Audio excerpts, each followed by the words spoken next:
In the women's flyweight division, a title fight, road to UFC. You got Shi Ming coming in at 16-5, taking on Feng Xiaocan, who comes in at 10-2. This is China versus China. So which way will the fans go? I don't know. This is UFC Macau in China.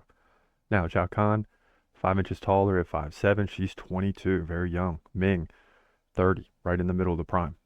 Xiaocan, 7-inch reach advantage. She stands left-handed.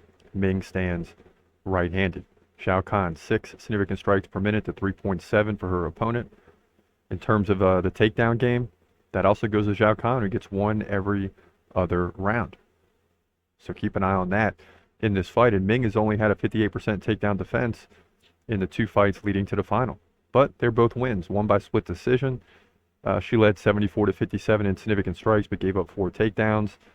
And the other, she led in significant strikes 38-27. So it's clear that she slows down her opponent, but she gave up 5 takedowns in those 2 fights and still managed to win. But how long can that continue?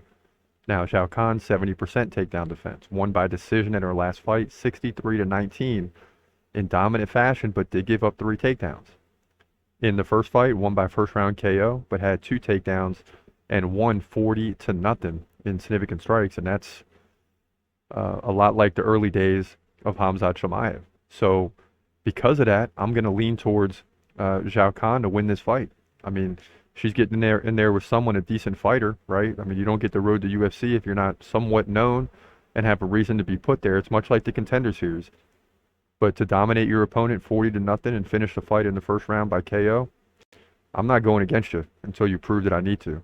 I like Xiaocan to win this thing on significant strikes. I hope she gets the finish to win the title, to move to 11-2 here, women's strawweight division, UFC Macau.